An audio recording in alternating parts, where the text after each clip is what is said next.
रोशनी का कुछ न कुछ इम्कान होना चाहिए, बंद कमरे में भी रोशनदान होना चाहिए। रोशनी का कुछ न कुछ इम्कान होना चाहिए, बंद कमरे में भी रोशनदान होना चाहिए। वो जो अनपढ़ हैं चलो हैवान हैं तो ठीक है, हम पढ़े लिखों को तो इंसान होना चाहिए। और हिंदू मुस्लिम चाहे जो लिखा हो माथे पर मगर, हिंदू मुस्लिम चाहे जो लिखा हो माथे पर मगर, आपके सीने में हिंदुस्तान होना चाहिए। तो हम लोग हिंदुस्तानियत को जिंदा करने के लिए यहाँ इकट्ठा हुए हैं। साझी विरासत की ये महफिल है और इस महफिल को आगे बढ़ाया जाए, क्रम को आगे बढ़ाया जाए। जब इंसान लिखना पढ़ना कोई नया लड़का शुरू करता है तो शुरुआत में बहुत सारी दिक्कतें आती हैं। चाहता हूँ, ये समझता हूँ और सोचता हूँ और कहता भी हूँ कि हमारी शायरी थोड़ी बहुत दिक्कत वाली हो सकती है, ग्रामेटिकल मिस्टेक्स हो सकते हैं, लेकिन हमारे लिए इंसान सबसे अहम है।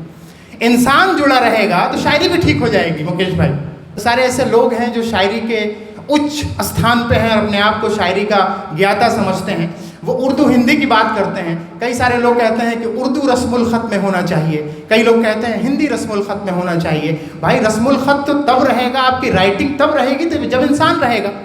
इंसान ही नहीं है तो आप उर्दू हिंदी बचा क्या कर लेंगे भाई। तो हमारी कोशिश यही है कि सबसे पहले इंसान रहना चाहिए, मोहब्बत रहनी चाहिए। और इस तरह की महफिलों का मकसद भी यही है कि मोहब्बत हम सबके बीच में हमेशा बरकरार रहे। जब कभी भी आपसी नाइत्तफाकी होती है तो ऐसी महफिलों को सजा के मोहब्बत का पैगाम देने का काम प्रदीप मिश्रा सर जैसे और अजय भैया और प्रेम भैया जैसे लोग करते हैं। तो मुबारकबाद आप सबको। तो मैं चाहता हूँ कि ऐसे लोग जब नया पढ़ने लिखने वाले लोग आएँ तो उनको पूरे मन से सुना जाए। थोड़ा सा लिखने पढ़ने में दिक्कत हो तो उसको नज़रअंदाज किया जाए, सबकी दिक्कतें होती हैं। एक नाम हमारे बीच है जो हमारे ही इलाके से उनका ताल्लुक़ है, लिखना पढ़ना अभी शुरू कर रहे हैं। शुरू में उनको थोड़ा प्रेम हुआ और प्रेम के बाद जाहिर सी बात है कि लिखनी शुरू हो जाती है, तो लिखनी उनकी शुरू हो गई। उनके लिए मैं 2 पंक्तियाँ पढ़ता हूँ और उनको बुलाना चाहता हूँ कि नए दीवानों को देखें तो खुशी होती है। हालांकि हम भी बहुत पुराने नहीं हैं, लेकिन उनके लिए चूँकि बिल्कुल नए हैं। नए दीवानों को देखें तो खुशी होती है, हम भी ऐसे ही थे जब आए थे वीराने में। हमारे बीच सैफ अली साहब हैं, हमारे साथ तशरीफ़ लाए हैं। मैं आपसे गुजारिश करता हूं कि आप मंच तक तशरीफ़ लाएं और आपकी जैसी भी कविता है जो भी है बिल्कुल डरे आप यहाँ पे कॉन्फिडेंट होकर सुनाइए। सैफ साहब माइक पे एक बार और ज़ोरदार तालियों से इनका इस्तकबाल कर दीजिए। सबसे पहले तो यहाँ सभी उपस्थित गार्जियन लोगों को मैं सलाम करता हूँ, नमस्कार करता हूँ। पहली 2 पंक्तियाँ जो मैंने लिखा था सबसे पहले कि फूल खिलते हैं बागों में मुस्कुराते हैं, फूल खिलते हैं बागों में मुस्कुराते हैं, दिल महकता है जब तुम याद आते हो। और इसके बाद से मैं एक कविता पढ़ना चाहूँगा कि कविता का उन्वान है कि दुनिया नहीं रुकेगी।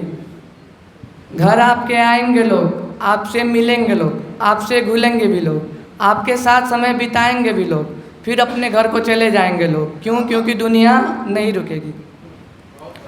आप पढ़ेंगे, खूब पढ़ेंगे, दोस्त बनेंगे, मस्ती होगी, फिर ये सब यादें बनेंगी। क्यों? क्योंकि दुनिया नहीं रुकेगी। आप भी होंगे बड़े, आप भी करेंगे कुछ काम, आप भी कमाएंगे धन, होगा आपका भी परिवार। क्यों? क्योंकि दुनिया नहीं रुकेगी। आपके भी स्किन पे आएंगी झुर्रियाँ, आपके भी घुटनों में होगा दर्द, आपके भी होंगे बाल सफ़ेद। क्यों? क्योंकि दुनिया नहीं रुकेगी।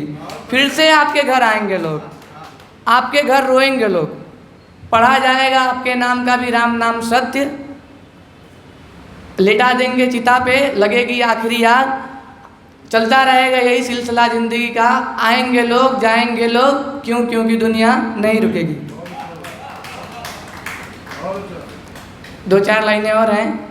अगर पतझड़ से पहले एक पत्ता टूट जाएगा तो क्या होगा, अगर पतझड़ से पहले एक पत्ता टूट जाएगा तो क्या होगा, अगर डाली सूख जाएगी तो क्या होगा।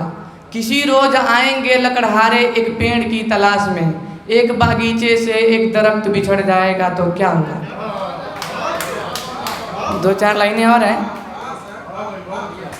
कड़कती धूप में सजर का छाँव नहीं था, कड़कती धूप में सजर का छाँव नहीं था, उदास रातों में सितारे थे मगर चाँद नहीं था। एक समुंदर तो दिखता है इस जहाँ में भी, एक प्यासे के पास पानी का कतरा नहीं था।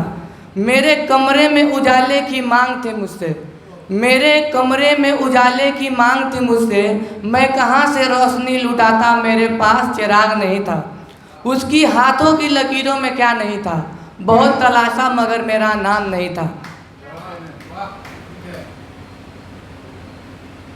दो चार लाइनें और हैं कि बंद कमरे में इंसान अकेला किससे बातें करता है, बंद कमरे में इंसान अकेला किससे बातें करता है, सुनता है, रुकता है, ठहरता है, मुस्कुराता है, ये कौन है, छूता हूँ तो गायब हो जाता है और ठहर जाए तो सारी रात मेरा सर खा जाता है।